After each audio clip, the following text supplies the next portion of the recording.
My father suspended me until I apologized to my sister. I just said, all right. The next morning, she smirked until she saw my empty desk and resignation letter. The company lawyer ran in pale. Tell me you didn't post it. My father's smile died on the spot. 2 weeks without pay until you apologize to your sister for undermining her authority. My father's voice echoed in the conference room. Board members shifted in their seats. My sister Elena sat at the far end of the table, arms crossed, victory already painted across her face. Everyone waited for me to argue, to defend myself, to make this the explosive confrontation Dad had clearly prepared for with his speech about family loyalty and respecting the chain of command. All right, I said simply. The room went silent. Dad blinked, looked almost disappointed that I wasn't fighting. He'd built up to this moment, written out talking points, rehearsed his authority, prepared to shut down my objections one by one. I'd just stolen his thunder with 2 words. That's it? Elena couldn't hide her surprise. You're just accepting this? You want me suspended? I'm suspended. You want an apology? You'll get one. I gathered my notebook and laptop. Can I go clean out my desk now? The question hung in the air. Professional, calm, completely unexpected. Dad's face went red. Marcus, don't be dramatic. I'm not being dramatic. I'm following your instructions. You suspended me. I'm leaving. Unless there's something else? There wasn't. I walked out of that conference room at 3:47 p.m. on a Tuesday afternoon. 6 years of my professional life about to fit into cardboard boxes, and I had absolutely no intention of coming back. I'm Marcus Chen, 34 years old, VP of Operations at Chen Manufacturing, my father's company. For 6 years, I'd been the one actually running things while my sister Elena coasted on the family name and Dad's unwavering belief that she could do no wrong. The company manufactured custom industrial parts, precision machining, complex orders, tight tolerances, the kind of work that requires realistic timelines and honest communication with clients. Elena ran sales, which meant she spent her days making promises to clients without ever consulting the people who'd have to deliver on those promises. It had been a pattern for years. She'd promise impossible timelines. I'd scramble to make it work. She'd take credit for landing the deal. I'd eat the overtime costs and exhausted production teams. Dad always backed her up. Elena has good instincts. She knows how to close deals. Sometimes you have to push the team to exceed their limits. Never mind that exceeding limits meant my machinists working 70-hour weeks. Never mind the rush fees. Never mind the quality issues that cropped up when we tried to compress 8 weeks of work into 3. The Patterson account last year nearly killed us. Elena promised custom components in 4 weeks. Actual timeline? 12 weeks minimum. We made it in 11, but only because I personally covered $47,000 in overtime costs that went over budget. Only because my production manager almost quit from stress. Only because I called in every favor I had with our suppliers. The client was happy. Elena got a bonus. I got told I needed to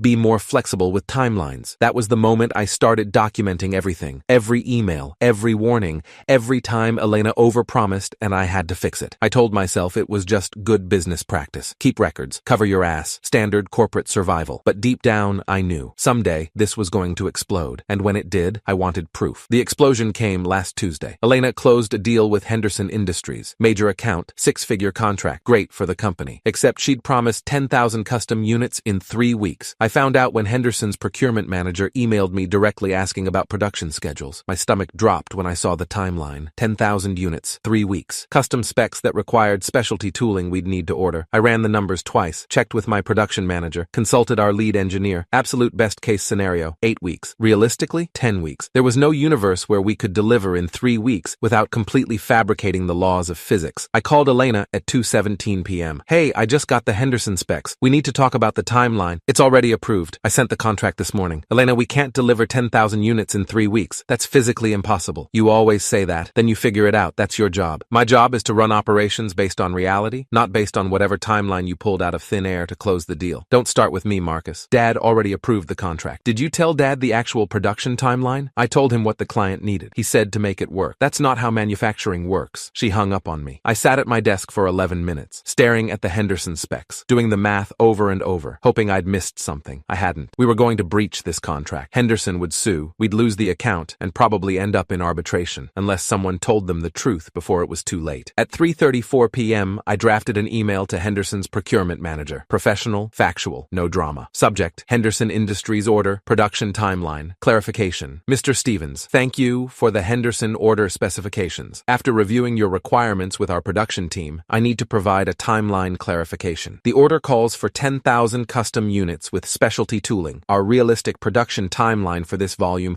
is 8 to 10 weeks, not the 3 weeks indicated in the preliminary agreement. I want to ensure we set accurate expectations to deliver quality work and maintain our partnership. I'm available to discuss modified timelines or phased delivery options that would meet your needs while ensuring our quality standards. Best regards, Marcus Chen, VP of Operations, Chen Manufacturing. I CC'd my father and Elena. Professional courtesy, full transparency. Hit send at 3:41 p.m. Elena stormed into my office at 4:23 p.m. What the fuck did you just do? I corrected an unrealistic timeline before it became a breach of contract. You undermined me. You made me look incompetent in front of a major client. You made yourself look incompetent by promising something we can't deliver. I'm trying to prevent a lawsuit. You're trying to sabotage me because you're jealous that I close deals and you just make excuses. I make reality work, Elena. There's a difference. She stormed out, slammed my door hard enough that people in adjacent offices looked up. I went back to work. Figured Dad would call me later. We'd have a conversation. I'd explain the production constraints. He'd be frustrated but ultimately understand. That's not what happened. The board meeting was called for Wednesday at 9 a.m. Emergency session. All board members required to attend. I walked in at 8:57 a.m. with my laptop and production reports, ready to explain the Henderson situation with data. Dad was already seated at the head of the table. Elena sat to his right. The 5 board members, 3 external investors, our CFO Richard Morrison, and our company attorney Janet Park filled the other seats. Everyone looked uncomfortable. Marcus, sit down, Dad said. No greeting, no small talk. I sat. Elena has brought serious concerns about your conduct yesterday, specifically that you deliberately undermined her authority and damaged our client relationship. I sent an email correcting an unrealistic timeline. You contradicted your sister's agreement with a major client. You made her look incompetent. You violated chain of command. Chain of command doesn't override operational reality, Dad. We cannot deliver 10,000 custom units in 3 weeks. It's physically impossible. If we don't correct that expectation now, we'll breach the contract and face legal consequences. Richard, the CFO, cleared his throat. Marcus is correct about the timeline. I reviewed the specs. 3 weeks is unrealistic. Elena's face went red. You're taking his side. I'm stating operational facts, Richard said calmly. This isn't about sides. Dad held up his hand. The issue isn't the timeline. The issue is Marcus going around his sister instead of working internally to find a solution. I called her first. She told me to make it work and hung up on me because you were being negative and defeatist instead of problem solving. Janet Park, the attorney, spoke up. For what it's worth, correcting the timeline in writing before contract execution actually protects us legally. If we'd let the client believe the 3-week timeline was viable, we'd have a much bigger problem later. That's not the point, Dad's voice rose. The point is loyalty, family. Marcus deliberately embarrassed his sister to make himself look better. I corrected a factual error to prevent a lawsuit. You undermined her authority. We stared at each other across the conference table. 6 years of this. 6 years of Elena's mistakes becoming my emergency. 6 years of me fixing her chaos while she took credit and I took blame. Something in my chest went cold. The board has made a decision, Dad continued. You're suspended for 2 weeks without pay until you apologize to your sister for undermining her authority. The words landed like stones. Elena couldn't quite hide her smile. Richard looked uncomfortable. Janet looked like she wanted to object, but knew better. The external investors said nothing. They were here for returns, not family drama. Everyone waited for me to argue, to defend myself, to make this the confrontation Dad had clearly prepared for. All right, I said. The room went silent. Dad looked disappointed. That's it? You want me suspended? I'm suspended. You want an apology? You'll get one. I closed my laptop. Can I go clean out my desk now? Marcus, don't be dramatic. I'm not being dramatic. I'm following your instructions. You suspended me. I'm leaving. Unless there's something else? Nobody said anything. I stood up, walked out at 9:23 a.m. Behind me, I heard Elena say, well, that was easier than I expected. She had no idea. I spent that afternoon packing 6 years of my professional life into boxes. Awards for efficiency improvements I'd implemented. Photos of production milestones I'd managed. The plaque from when we'd hit our first $1 million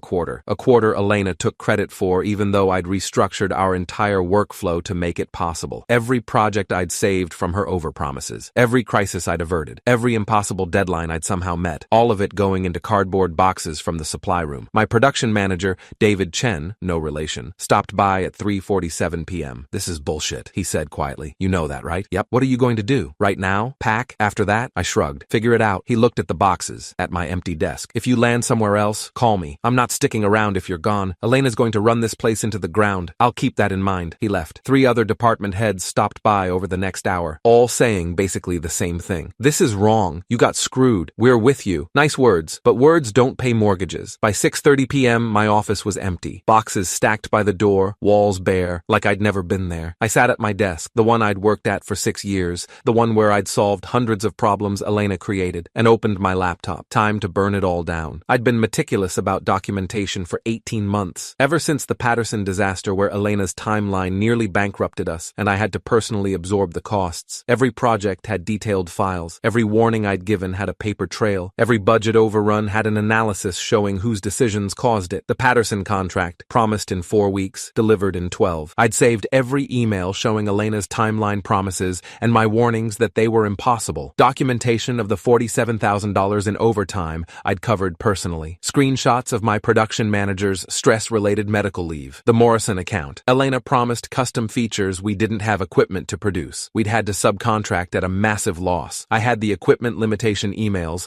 the cost overrun reports, the client satisfaction surveys showing they were unhappy with the delayed delivery. The Chen Industries disaster. Elena's timeline was so unrealistic, we'd had to refund their deposit and pay a $35,000 contract penalty. I had the original timeline she'd promised, the actual production schedule, and the settlement documents. 6 years of documented chaos. All professional, all factual, all proving that Elena's department was actively damaging the company while I'd been quietly fixing her messes and taking blame for not being flexible enough. I compiled everything into a single folder, organized by project, cross-referenced by type of issue, annotated with production reports and financial impact. Then I wrote an email to all board members, all department heads, Henderson Industries, Patterson Manufacturing, Morrison Industrial Supply, Chen Industries, Bradford Components. Subject: production capacity, documentation, and timeline accuracy. Colleagues and partners. As of today, I am resigning from my position as VP of Operations at Chen Manufacturing, effective immediately. Per my employment contract, suspension without documented cause or due process triggers my severance package, immediate vesting of stock options, and separation terms outlined in Section 7.3 of my agreement. In the interest of transparency and professional integrity, I'm sharing documentation of production capacity constraints and timeline accuracy issues that have affected multiple projects over the past 6 years. This information may be relevant to current and future partnerships. Attached, you will find comprehensive project files, including email chains showing timeline promises versus to actual production capabilities, budget analyses detailing cost overruns from unrealistic scheduling, production reports demonstrating equipment and capacity limitations, client satisfaction data from delayed deliveries, documentation of systemic issues affecting operational efficiency. I've appreciated working with many of you and wish Chen Manufacturing success in addressing these operational challenges. The best regards, Marcus Chen. I attached everything, every spreadsheet, every email chain, every budget report, every piece of evidence showing that Elena had been systematically overpromising for years while I cleaned up the wreckage. My finger hovered over send. This would burn every bridge, destroy my relationship with my father, guarantee I'd never speak to Elena again. But I'd tried the professional route, the internal route, the respect the chain of command route, and it got me suspended for telling the truth. I pressed send at 7:43 p.m. Then I opened a second email to a headhunter I'd spoken with 4 months ago about a position at Velocity Manufacturing, our biggest competitor. Subject: ready to discuss opportunity. Jennifer, remember that COO position we discussed in July? I'm ready to talk specifics. I can start immediately. Best, Marcus. She responded in 11 minutes. Can you come in tomorrow at 10 a.m.? I slept better that night than I had in 6 years. I arrived at Chen Manufacturing at 8:47 a.m. Thursday to collect my remaining personal items and submit official resignation paperwork. The office was chaos. Assistants huddling in corners, department heads in urgent conferences, people speed-walking between offices with worried expressions. I headed to my office, former office, with my resignation documents. Elena was sitting at my old desk, going through the drawers I'd already emptied. She looked up when I appeared, satisfaction written across her face. Enjoy your 2 weeks off, she said, smirking. Maybe you'll learn some humility. Then she actually looked at the office. The bare walls, empty shelves, no personal items anywhere. Her smile faltered. That's when Richard Morrison, our CFO and general counsel, came running down the hallway. Phone in one hand, tablet in the other, face absolutely pale. Tell me you didn't post it. He was breathless, looking directly at me. Tell me you didn't send that documentation to clients. I held up the portfolio containing my official resignation paperwork. Already done. I'm just here to make it formal. My father appeared behind Richard. He'd been smiling when he walked up, probably thinking he'd won, that he'd put me in my place, that I'd come crawling back apologetic. The smile died instantly when he saw my empty office and Richard's expression. What documentation? Dad demanded. Every overpromise Elena's made for 6 years, Richard said, voice tight. Every email where Marcus warned about production capacity, every budget overrun from rush jobs, every client complaint we settled, every systematic operational failure. He sent it to everyone, board members, department heads, and clients, including the clients currently under contract. Dad's face went white. You can't. I already did. I kept my voice calm, professional, and I quit. The severance paperwork is in this portfolio, along with my stock option transfers and final accounting. Everything's by the book. Per my my contract, suspension without cause triggers immediate severance terms. This is blackmail. Elena stood up so fast my old chair rolled backward and hit the wall. It's documentation, Richard said quietly, his lawyer voice, the one that meant we had a serious problem. Unfortunately, it's all factual, and per his employment contract, he had legal right to share internal project files upon departure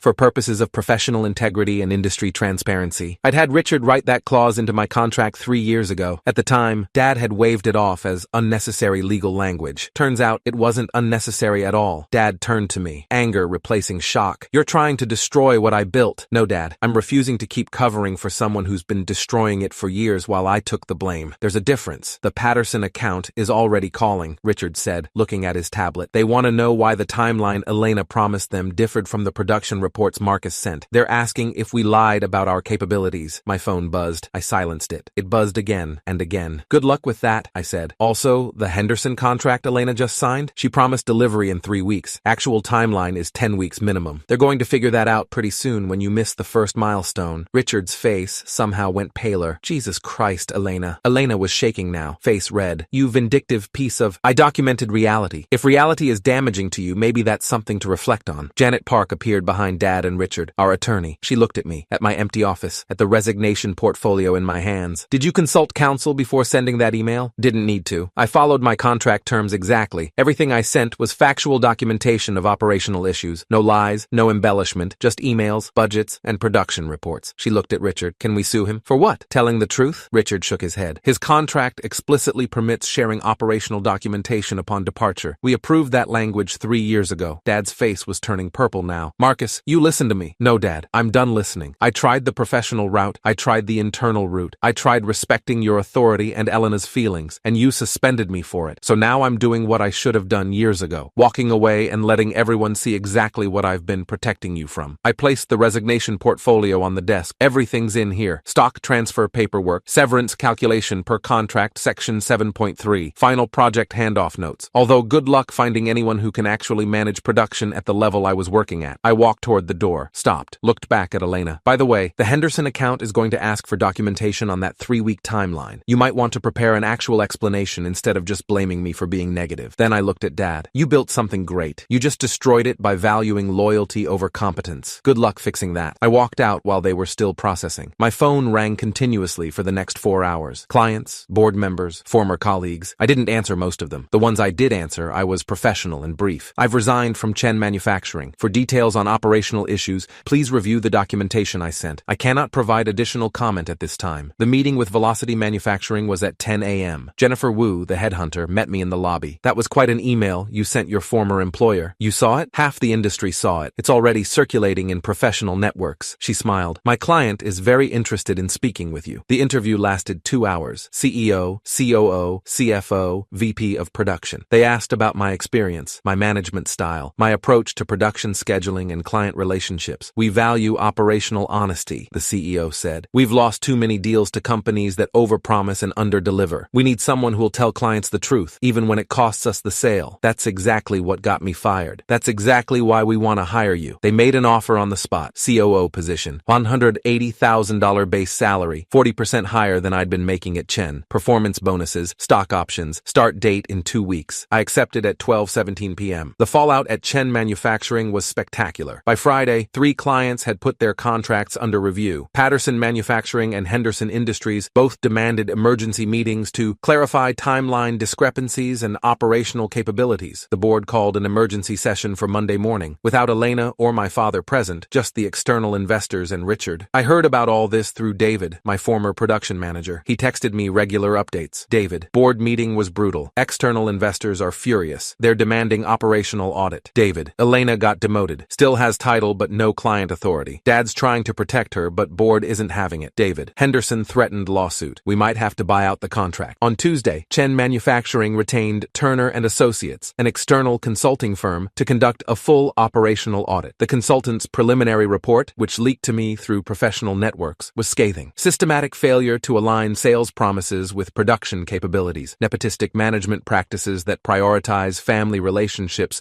over operational accountability. 6-year pattern of cost overruns and client dissatisfaction masked by exceptional efforts from operations leadership who has since departed. 2 weeks after I left, Chen Manufacturing settled settled with Henderson Industries, bought out the contract for $120,000, lost the account entirely. Patterson Manufacturing moved their business to Velocity Manufacturing, my new company. I personally managed their onboarding. By month 3, Elena had been moved to a Strategic Initiatives Director position, a meaningless title that kept her on payroll without giving her authority to promise anything to anyone. David left Chen Manufacturing and joined me at Velocity, brought 2 other key production managers with him. By month 6, Chen Manufacturing's revenue was down 35% from when I'd left. They'd lost 4 major accounts. Stock price had dropped 28%. The board forced my father to hire an outside CEO, removed him from day-to-day operations, kept him as chairman but stripped most of his authority. He called me once during this period. I didn't answer. He left a voicemail. "Marcus, we need to talk. The company's in trouble. Call me back." I didn't. A year after I left, my father showed up at my house unannounced on a Saturday morning at 9:23 a.m. I opened the door. He looked older, smaller somehow. The confidence that had always defined him was gone. "Can I come in?" I stood aside. Let him in. We sat in my living room. Awkward silence. "The company's struggling," he said finally. "We lost another major account last month. Morrison Industrial. They went to Velocity, your company. I'm aware. I'm managing their account." He flinched. "Revenue is down 42% from when you left. The board hired an outside CEO. They're talking about selling." "I'm sorry to hear that. Are you?" He looked at me directly. "You destroyed everything I built." "No, Dad. I documented what was already happening. You destroyed it by choosing Elena's ego over operational reality. I just stopped covering for it. She made mistakes. She made the same mistakes repeatedly for 6 years, and you enabled her every time. You promoted her, gave her authority, backed her up when she made promises we couldn't keep, then blamed me when I couldn't magically fix it. She's family. So am I." The words hung in the air. "You suspended me for telling the truth," I continued. "You chose her side without even looking at the facts. You valued her feelings over the company's survival. That's on you." He was quiet for a long time. "I came to ask if you'd consider coming back as COO, full authority over operations. Elena's already been moved to a non-operational role." "No." His face fell. "Just like that? I have a position I love, working with people who respect my expertise and value operational honesty. Why would I go back to proving my worth to people who've already decided I don't have any? Because it's family. Family should be where you don't have to prove anything, Dad. You gave Elena unconditional support for years. You never gave that to me. You made me earn every bit of respect while she got it automatically. I thought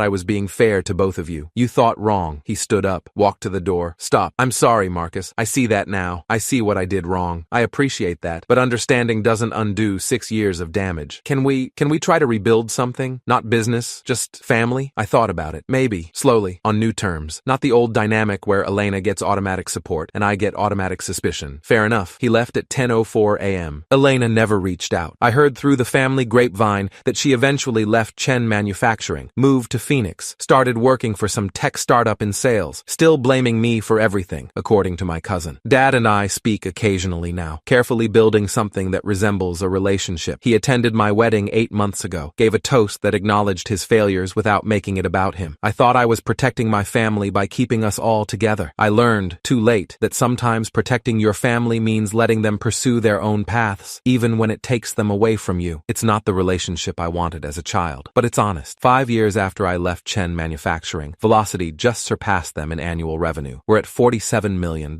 They're at $41 million and declining. I'm COO. David runs our entire production division. We've built a culture where operational honesty is valued over sales optimism. We promise timelines we can actually deliver. We tell clients the truth even when it costs us deals. We've never had a major breach of contract. Our client satisfaction rate is 94%. Employee retention is 89%. Stock price has grown 140% since I joined. Chen Manufacturing, they sold to a private equity firm last year. Dad's still on the board, but has no operational role. Elena works for a marketing agency in Arizona. The company I helped build for 6 years doesn't really exist anymore. The PE firm gutted it, sold off equipment, laid off half the workforce. Part of me feels sad about that. The other part recognizes that destruction was inevitable. I'd just been delaying it by working 70-hour weeks to fix problems I didn't create. Last week, a young operations manager reached out on LinkedIn. I'm in a similar situation. Family business. Sister in sales making impossible promises. Father backing her up. I keep fixing the problems but getting blamed for being negative. Did you ever regret walking away? I thought about my answer for a while, then wrote back, not for a second. Getting suspended was the best thing that happened to me. It forced me out of a situation where I was undervalued and into opportunities where I could thrive. That empty desk wasn't about revenge. It was about choosing myself, demanding respect instead of begging for approval. My sister thought she'd won when I didn't fight the suspension. But victory isn't about who stays in a broken system. It's about who builds a life they're proud of. Walk away away. Document everything. Let people face what they created without you there to fix it. You'll be amazed what you can accomplish when you stop protecting people from the consequences of their own decisions. He responded 3 days later. I gave my notice this morning. Thank you. Sometimes the best response to being undervalued is simply walking away, not with threats, not with drama, just quiet documentation and a clean exit. Let reality speak for itself. Let people discover what they lost when they chose convenience over competence. My father thought suspending me would teach me a lesson. It did, just not the one he intended. It taught me that respect isn't negotiable, that family doesn't mean accepting mistreatment, that sometimes the most professional response is simply saying, all right, and letting your work speak for itself. Elena smirked that morning when she saw me accept the suspension without a fight. She thought she'd won. By the time she realized what I'd done, it was already too late. The documentation was out. The truth was public. The consequences were inevitable, and I was gone, building something better, something honest, something where my work was valued and my integrity wasn't a liability. That's what victory actually looks like. Not staying and fighting in a broken system, but walking away and letting everyone see exactly what they lost.